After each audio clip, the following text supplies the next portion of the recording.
Hi guys, it's Reagan and welcome to the start of another reading vlog. This is actually an extra special reading vlog because it is a 24-hour challenge reading vlog. But before I dive into my TBR and the details, first a word from this video sponsor, which is Glasses USA. Hi friends, so this video is sponsored in part by Glasses USA. If you guys have been around on my channel for a little bit, you would know I am a long-term Glasses USA partner, and they are by far and away one of my favorite partnerships because literally every single pair of my glasses you see me wear in any video is from this site. But if you're not familiar, GlassesUSA.com is an online glasses retailer that basically cuts out the middleman, so it allows shopping for glasses at extremely affordable prices. They have thousands of frames to choose from eyeglasses to sunglasses, and everything is so convenient from shopping on their site.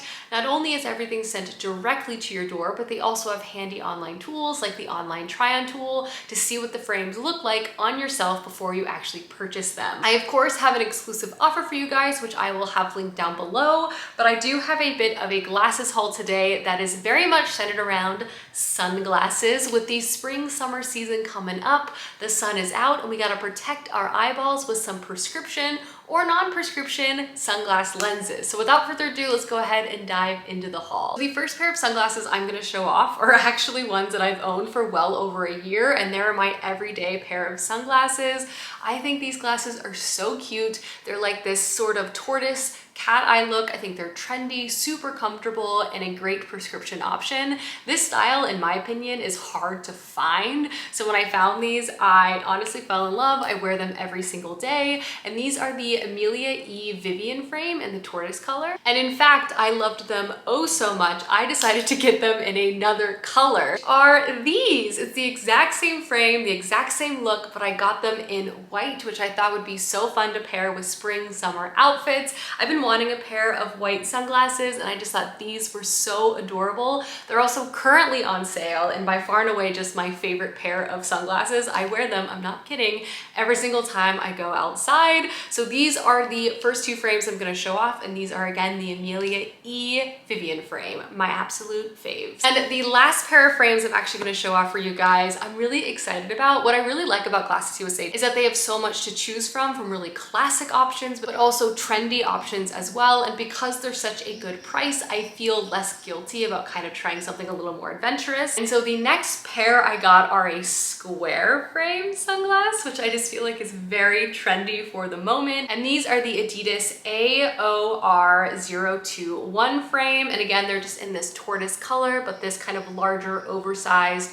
square shape. I don't know, I think they're kind of like cool and trendy for the summer. I can wear them with like athleisure while I'm out and about. I also think because of the color, they're still very classic. They're really lightweight and incredibly comfortable as well. Alrighty guys, that is my Glasses USA sunglass haul for the season. Again, I'll have a link to all of the frames I just showed off down below, as well as a special offer for you guys. Again, big shout out to Glasses USA for working with me for this video, but let's go ahead and dive back into the vlog. Hi friends, so I'm sitting in my bedroom, actually about to start this readathon right away.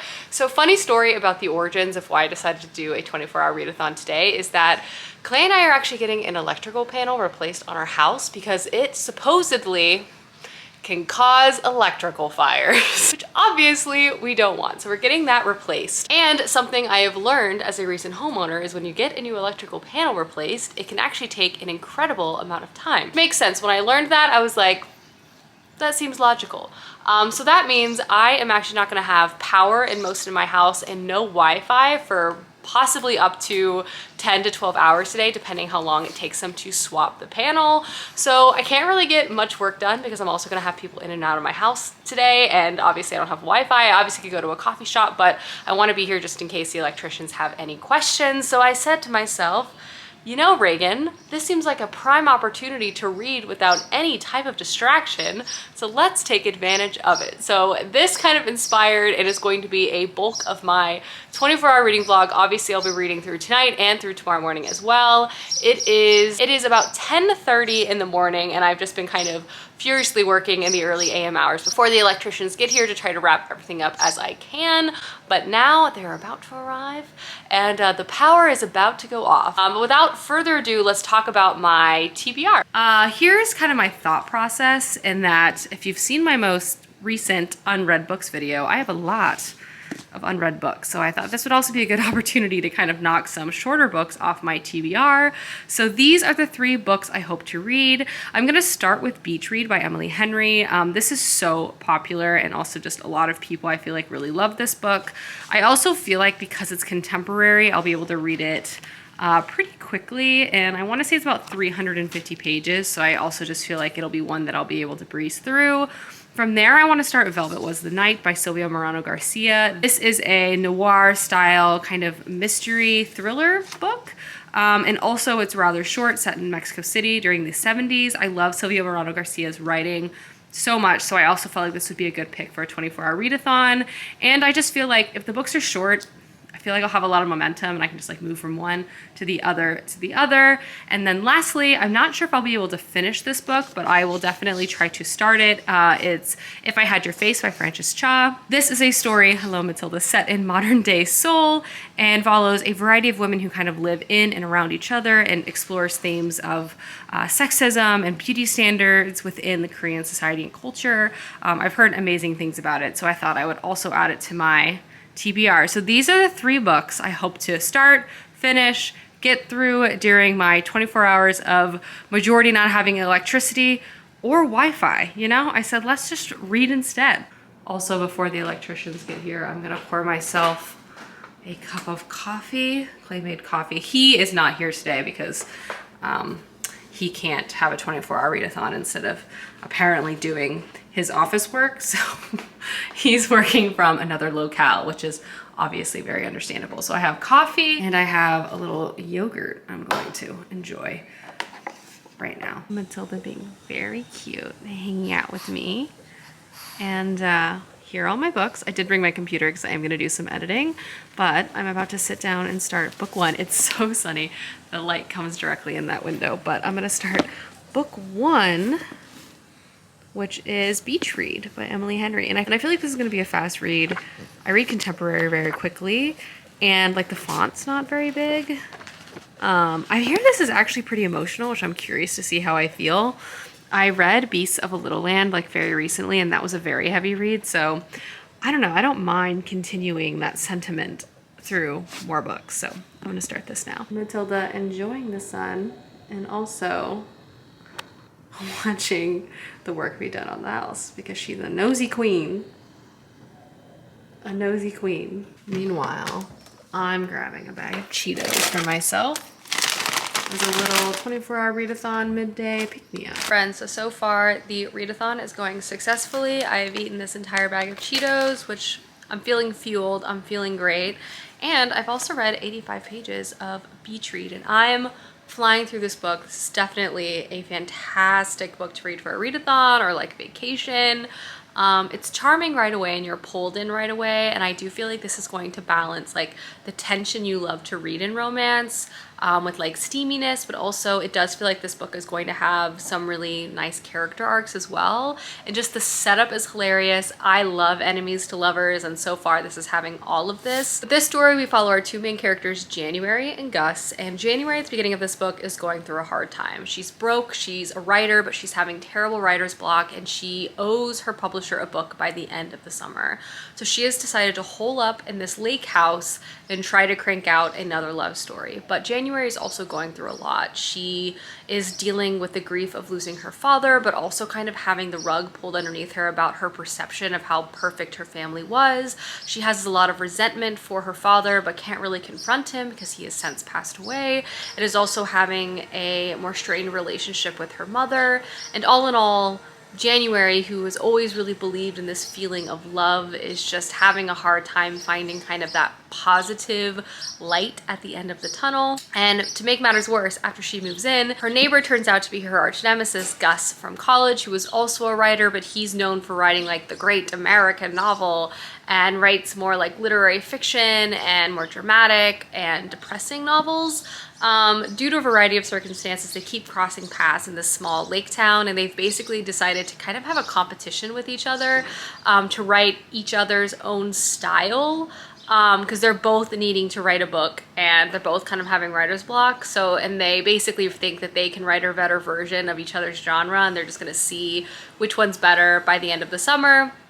But naturally with this arrangement, they not only have to spend more time together, but also do like a bunch of harebrained activities for them to find inspiration in the field of the other's writing. So far, I'm really liking it. Emily Henry's writing is really engaging. The banter between Gus and January is spot on, and the tension that exists between them existed right away. Like I just felt immediately like drawn to them and like committed to their relationship, and I just feel like I'm gonna fly through this book because I don't know, just the will they won't they and the simmering, like they hate each other but they're also drawn to each other. The line between hate and love is rather blurry, and I feel that between these two characters. Plus just the setting of like this small town and they're both being writers, it's just very, very fun. But I do feel like this is going to have emotional component to it as well, especially because January is dealing with grief with the passing of her father. But yeah, I've read 85 pages, very quick pages, and I'm looking forward to reading more. I'm like, it's been a minute since I've read a romance novel, and I've just been so glued to the main couple, but I am addicted to their tension, the slow burn and the build up to what I hope eventually happens. But we'll see. I hear this book is actually pretty emotional, so I'm a little nervous about that. But time will tell. Time will tell. But I'm gonna get back to reading. Tilda has come in here and joined me, staring at the window out at the birdies in the backyard. She has also become a much more of a backyard dog. Once the electrician leaves, I'll run around out there with her, but she's just relaxing. I am, whoa, whoa. I am just under halfway through. I just passed the 150 page mark, and I'm really liking this book. I think the characters and the story and how everything is kind of unfolding is just really inviting. And I also feel like the emotional connection and the sharing of emotional intimacy between the two characters before there's any type of physical intimacy, I also feel like really increases that tension you feel between the two characters. Like this book again is not so like light and fluffy. I feel like there's like a lot of character development and substance in here too, all wrapped up in a very engaging plot. And also just like the writing mechanics is cool. Like reading about them going on like writing trips for inspiration is really interesting. And structurally, I really enjoy that this book is written from January's point of view. And yeah, I don't know, I'm just really liking it. And I am just really interested. I feel like I'll be able to finish this very easily by this afternoon, which will be a job well done. Sometimes life is about getting a salad that you can smother in ranch and not having to make it yourself, and then reading with your book propped up against the fruit bowl. It's me, ignore my disaster that is my hair, but I'm on page 230 of Beach Read. I am so emotionally invested. I just love the emotional intimacy of this book. I love that it is about, I love that this is obviously a romance novel, but it also has like so many more deeper moments and like character moments that just really makes you care about the romance. Like I love reading romance novels, but oftentimes I'm just looking for like a fluffy good time. And while I'm like invested in the story, I wouldn't say like two characters like live with me for a long time. But I really appreciate the depth that the author is going with these two characters kind of confronting aspects of their self, but also being open and being vulnerable with each other. It just makes like, there's just so many different types of intimacy within this book, and it's just really touching to see two very unlike people realize that they can really find a lot of solace with one another. I have about 120 pages left. I'm really scared this book is going to break me, but there's really only one way to find out. So we're just gonna keep going. We're just gonna keep trucking along. Guys, I have electricity again. Can you see it? Glorious. That also means I have Wi-Fi, and I also read the entirety of Beach Read throughout today. It is now like early evening, and I am gonna take a bit of a break from reading to do some editing and catch up on some work stuff. But I read the entirety of this book today. It is 358 pages, and honestly, I really enjoyed it. It's definitely one of my more favorite steamy romance novels I've read recently. It did definitely get steamy, but I did really feel like the emotional aspect of the relationship was always front and center. The end, as I guess is supposed to happen, was like a little cheesy, and things did wrap up quite a bit, but I did appreciate that there was a lot of at least some exploration of the family dynamics, the betrayals, and kind of like the grieving and realizing that people are dynamic and nothing is entirely picture perfect like you would run into in a romance novel. I enjoyed January and Gus's relationship. I found the tension to be there right from the beginning, and I found that to be very engaging. And up and through their relationship, I also felt like a lot of the conflict was more rooted in them like having to process their emotions. So there was definitely fights or miscommunication as you would expect in romance novels, but I was rooting for them mostly because I was rooting for them individually and as a couple. Ultimately, this definitely touched my heart. I wouldn't say I cried. I was kind of expecting to cry, and maybe I went in with like too high of expectations from an emotional output point of view, but I still thought it was like very entertaining and for sure one of my more recent favorite reads, and I will be reading Emily Henry's other books. I own another one of her books, People We Meet on Vacation. But for now, I put it somewhere. But for now, I'm moving on to book 2, which is Velvet Was the Night by Silvia Morano Garcia.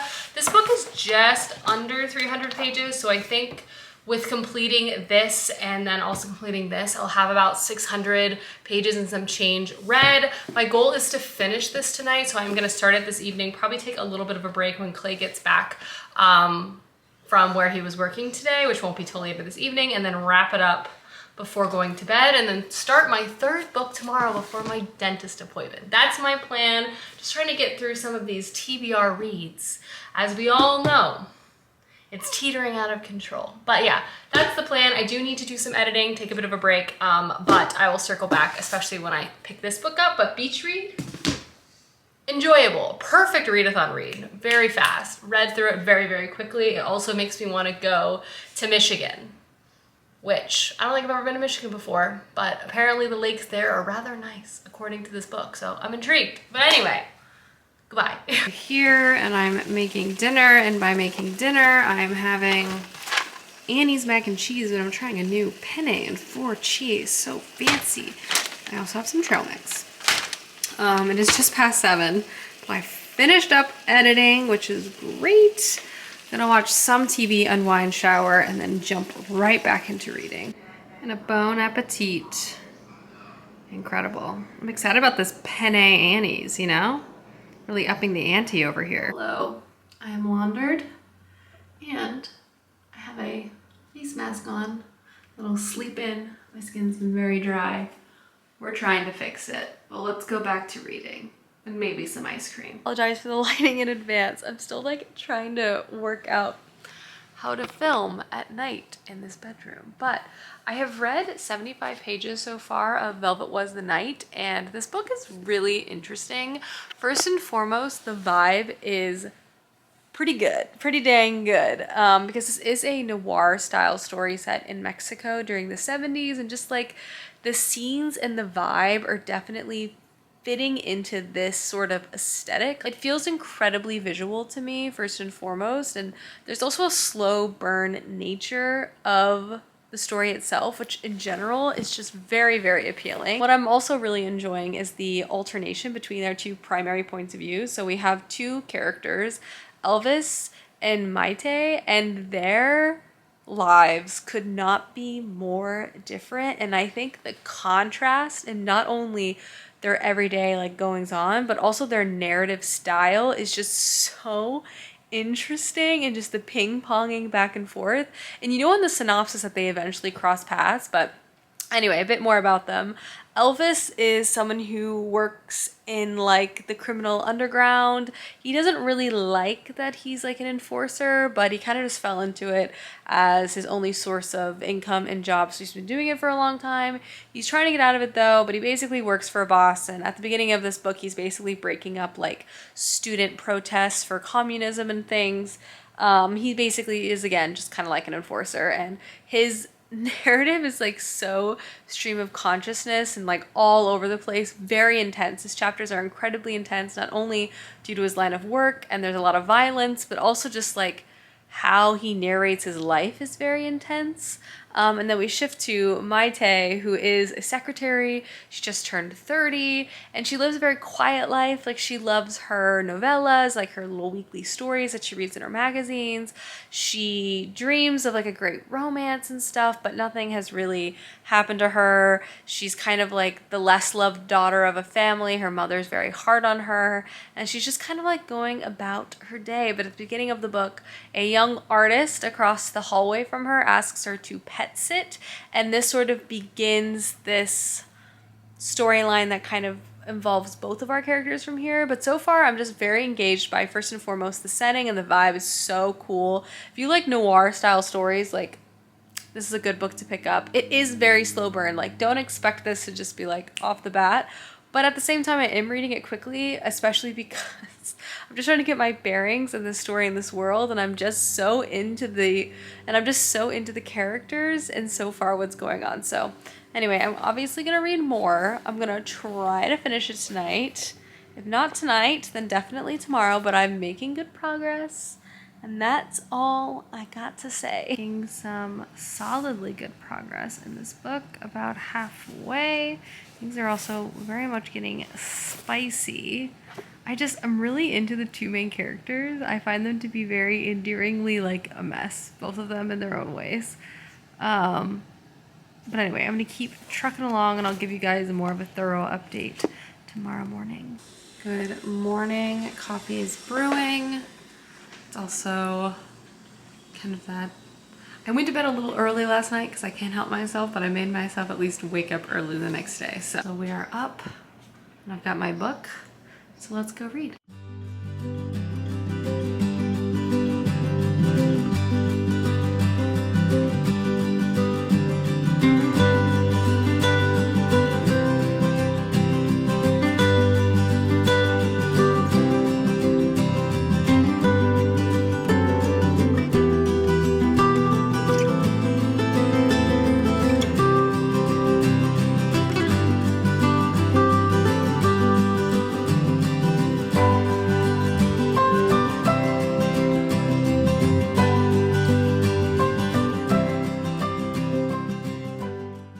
Friends, I'm about to get up and dress for the day, but I wanted to do a reading check-in about the 200 pages I've read of Velvet Was the Night. I am over 2/3 of the way through this book and I plan to finish it this morning, and honestly, I'm really liking it. I feel like it's just so visual and so unique, and I'm just kind of obsessed with our two main characters.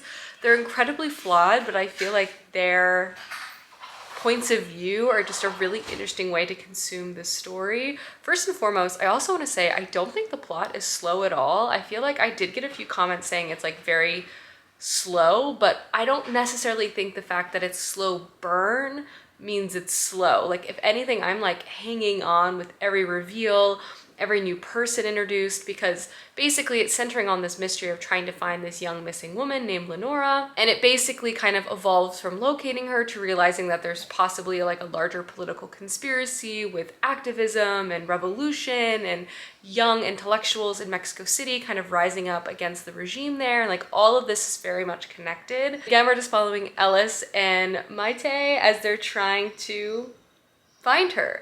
Honestly, I'm obsessed with Maite because she's a very unique gal. She, again, lives like a very simple life, but she's not like what you would expect. Like, on the outside, she definitely is like more meek. She has kind of lower self-confidence about herself, and she definitely feels like she is on a downward spiral. Like, she's just turned 30 and she's not married. It just feels like she's washed up. But you see, though, even before the start of this book, that she does things to kind of get a bit of a thrill, and she definitely romanticizes her life and associates a lot of things to these comics she likes to read. Like, for example, she would steal small things. She likes to steal small things, and it like gives her a thrill. And so now that she's kind of voluntarily gotten herself involved in this very dangerous conspiracy to try to find her neighbor, who she doesn't even like that much or know at all, but she's kind of like wrapped up in the thrill of it, and she's also romanticizing a lot of the players. Like, she thinks they're handsome or she's intrigued by them. It's just giving her that rush. But I'm nervous for her because obviously everything that's playing out is very, very dangerous.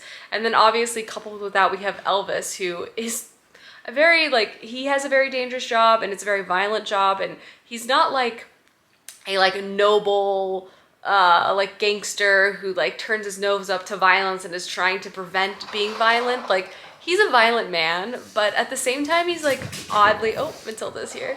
He's also oddly likable because he doesn't really want to be doing what he's doing, but he will also do it, and his internal monologue is just so engaging and kind of like quippy and funny. Like, I don't even know how else to describe it. I just feel like these two characters in this sort of like very intense political mystery of trying to locate this missing girl is like the ultimate combination.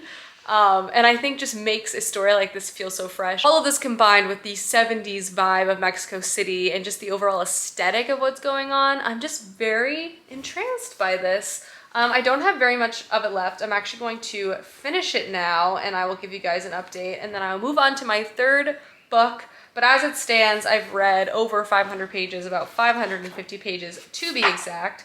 But obviously I'm trying to, I think, get into like the 700 page mark, or just like start a third book. I'm really going for like number of TBR books read here than like pure page volume, but nonetheless, I wanted to give you guys an update. I am now gonna go get dressed and such for the day, but there you go. My thoughts so far. I'm liking it a lot. I love Silvia Morano Garcia's writing. It's just so good. Cutest girl keeping me company. So cozy. Also grabbing a snack. I have all this Diet Coke from when my mom was in town. Little Greek yogurt to start the morning out right. Also, I thought I would embrace spring with one of my favorite little peasant blouses, I think they're called. Little button-down Renaissance fair-esque blouses. And I'm just wearing my baggy jeans from Madewell, which are super comfortable. And I even blow dried my bangs. Can I even show you this very effectively? Let's see. They're looking pretty good. I finished my second book. I've completed Velvet Was the Night by Silvia Morano Garcia. And this book was 78 pages, which with the other book, let me do some quick math, which means I have read a total of 636 pages so far over the past 24 hours. Honestly, I really liked Velvet Was the Night. I found it to be super engaging, and the noir elements of it was just so spot on. So many cigarettes were smoked. The music, the vinyl, the vibes, the cafes, the corruption, the rainstorms, the car chases, like so much happened, and I was really hooked and really caught up in the two main characters as well. I don't know, I found it to be really successful. Obviously I read it very quickly as well. Matilda joined me, so I'm really pleased about that. I've also now officially knocked 2 entire books off of my TBR in the past 24 hours, which also feels good. I am going to strive to read about 50 to 60 pages of If I Had Your Face before I have to leave to go to the dentist.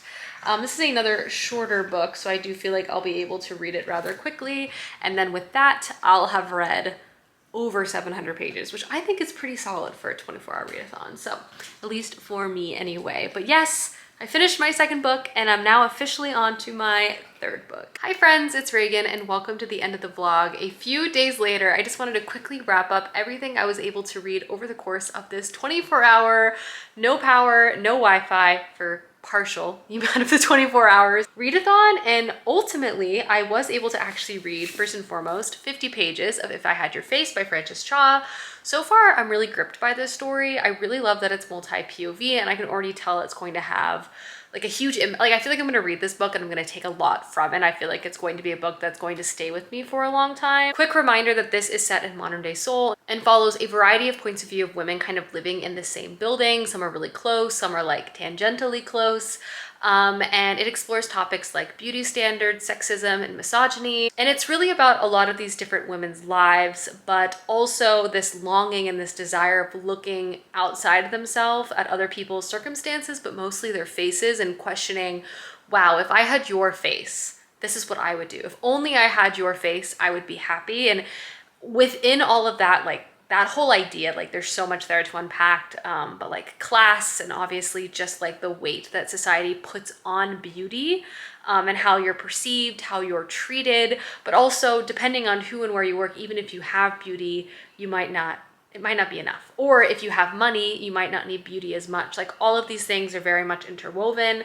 I've only read 50 pages of this so far, but it does shift between different points of view. And so far, honestly, it was captured right away. It's not very long, so I do hope to finish this over the course of the next couple of days. But then obviously, as you guys saw throughout this vlog, I read also Velvet Was the Night and the entirety of Beach Read, which is a total